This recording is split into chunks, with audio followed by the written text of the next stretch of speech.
So if you didn't know, Doors has grand encounters, and what grand encounters are rooms where it is always going to happen sometime in your run, no matter the chances. So I thought to give my opinions on every single one of them. There are a total of 10 grand encounters, so let's go in order starting from the hotel. Now we have the very first grand encounter that you will ever meet, the first Seek chase in the hotel. This grand encounter is a very simple one, being that Seek will chase you and you will have to run away from him, dodging falling bookshelves and just overall try not to die to Seek. Now this chase lasts for 5 doors, meaning that it is pretty short, but in my opinion, those 5 doors, you just want to end it because whenever we all did this for the first time, we had no idea what to do because we didn't know that guiding light was helping us. Okay, enough of me yapping about nonsense. Another epic thing about this is the music, where once it starts, you know how much fear you are going to have to go against this guy, which just makes it very special for me. Now in my opinion, the length is the only reason why I don't really like it. But hey, on the bright side, the second Seek chase in the hotel that is after the next grand encounter is longer. So for me, I'd give this a solid B+ tier. Pretty amazing for the first time, but after that, it starts to get a bit boring.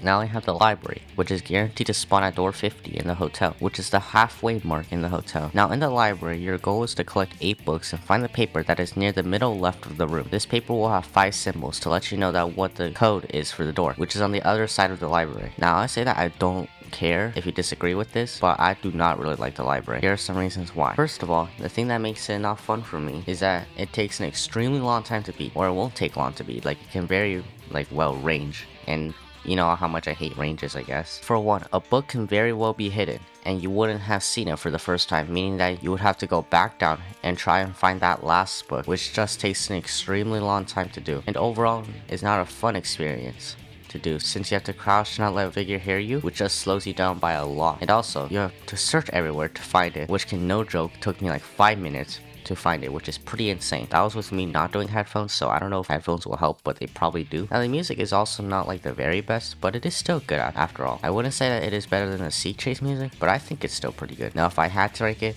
it would be a C tier. Please don't roast me, and no offense to the devs. Now we have the second Seek chase in the hotel, which is followed up by the library, which is around doors 70 through 80. Now this is basically the first Seek chase. The music is the same, but there are some differences in it. First of all, the crouch space thing is completely removed and only doors are there. Wow, doors. Meaning that you will always have to look left and right to find which door you have to take, which just makes it more challenging to deal with. Also, another change that you will 100% notice is that it is longer than the first chase, which is expected as this is later into the game, which means that it should be harder, and it is 100%. Wow. Okay, now for me, since this chase is longer, I have to rank it higher than the first one, since I do prefer longer chases, rather than like 40 to 50 second chases. So for me, since I gave the first Seek chase a B+, I would give this an A-, just because of the length in general, and lengths are very cool in chases. Now, this is the final grand encounter that you will meet in the hotel, which is at door 100, aka the electrical room. Now in this room, you will have to pull the lever to start it. Now a figure will pop up, and for you to have a good chance of surviving, you have to hide in a closet after running and wait for figure to go away. And you have to find 10 fuses around the map. Meanwhile, figure is just wandering around the room. Now in my opinion, this encounter is much easier and faster compared to the library since it is smaller, meaning that this makes it automatically better than the library. And also for me, the music is much better than the library, even though this is the second version of it, which is really surprising for me because this sounds so much better than the first one. No offense to it. Now once you have all the fuses, you have to unlock the electrical room to put all the fuses in the room. Now a cool thing about this is that you can use a skeleton key on the door and a lockpick, which is just very useful for speedrunning. Now for me, the darkness of this area easily makes it very horrifying since you have no idea where figure could be, and it really just creates the horror aspect of what doors really is. Now this sounds hard and scary to do on paper, as you have to find 10 fuses in the dark and have figure trying to hunt you. You can kind of just save up a smoothie and just put it in the rift, which is always in door 100, and once you put a smoothie in the rift, you can get a moonlight float and drink it. This will basically make door 100 super easy as it highlights all the fuses and figure in this area, which just makes this area much easier to beat. Now with that out of the way, I would say that this grand encounter for me is an A tier, just because of the amazing horror aspects, and the only reason why I knock off some points is that you can easily cheese this if you have a smoothie, but there isn't really a way for the devs to fix this, so yeah, onto the mines, baby. Now I have the first grand encounter that is in the mines, the first Seek chase. Now for me, this Seek chase is a definition of the best Seek chase in the whole game. First of all, I love the fact that it is pretty long and lasts for 8 doors, starting from door 142 and ending at 149. It used to start at door 140, but they changed it in the content update, which I get it because they wanted to reduce the minecart rooms. Now I love that this chase introduced so many new mechanics to the chases. These changes are having the ability to jump, which is really cool and actually turns the chase into like an obby, which I still happen to very like. The second mechanic is the minecart. Well, this isn't really a mechanic if that isn't a chase, but rather a new thing that I love, which is the minecart. Now this part requires you to have fast reflexes, as you have to turn to not go in the wrong direction or else death is waiting for you. Now this lasts for 3 doors, from door 147 to 149, and the obby part lasts from door 142 to 146, which is pretty cool I guess, as since the minecart is definitely harder than the chase part, they made it shorter. Now another amazing thing about this chase is the music, which is just so unique and it makes it for me one of the best things when doing this chase. The sudden shift between the music, where you have to go to the obby part to the minecart part, just feels like the extra detail that no one wanted, but the devs added it, which just makes me feel like why Doors is one of the best games on Roblox. Now enough of that out of the way, this chase is one of the best chases in Doors, and probably for me the best grand encounter in the whole game, which is why I would give it an S tier, which is just amazing. Best grand encounter by far. Well, not by far, but one of the best, okay?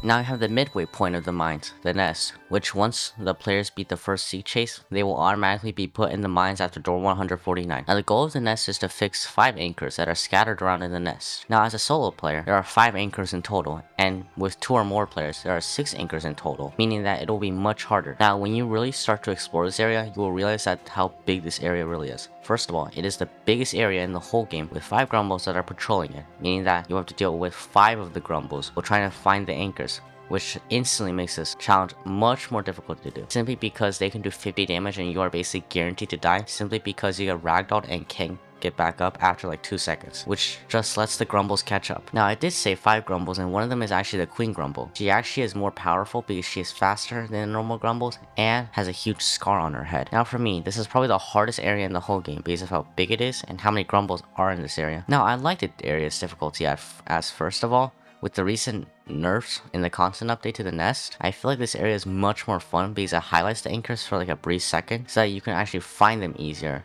and make it faster. Meanwhile, it still has a challenge to do it. Now another cool thing about this area is that once you complete more anchors, the music gets more and more intense, which I feel is amazing with the amount of stress you're going through for the first time when doing this area. Now I feel like this area is amazing, even though you might disagree. I feel like this area is better than the library and overall just a really cool area to complete. For me, this gets an A+ tier because of how amazing it is. I know that people would disagree with me on this, but it's my opinion, okay? Now I have the second seek chase in the mines.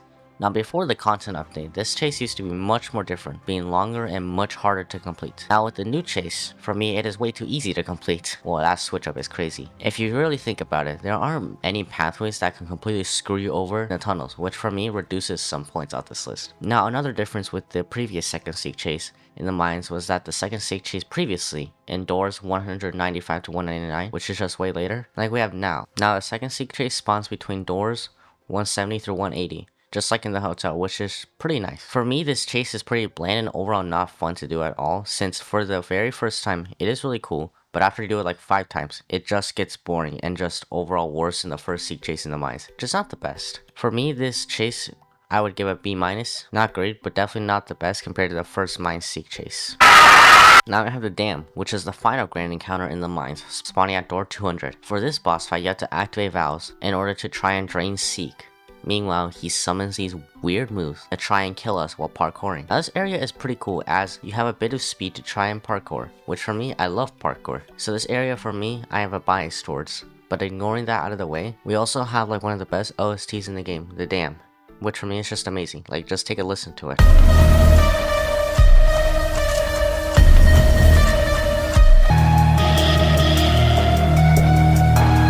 Now in my opinion, I give this area an A+ tier because there is just one thing that is stopping it. That being that once you get knocked in the slime goo, it is super hard to get back up, which for me gets really annoying at times. But other than that, amazing.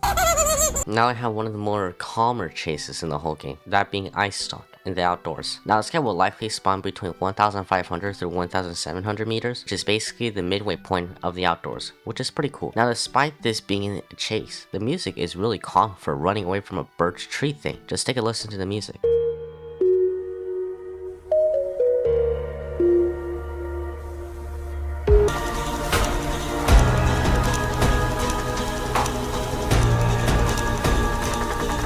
Now even though this chase is the same length as the second seek chase in the hotel, this chase is harder as Curious Light is a loser who doesn't help on you and just clowns on you if you die, and is like, imagine dying to that tree monster, and I'm like, tell me how to avoid it so I don't die to it again, maybe. Okay, enough of the, okay, with that crash out of the way, I feel like this chase is simply amazing with the calmness of the subfloor, and also this being the very first chase in a subfloor, which is pretty cool. For me, I give this an A tier because of how the chase is very unique, and how it isn't too long for a chase that is in a subfloor.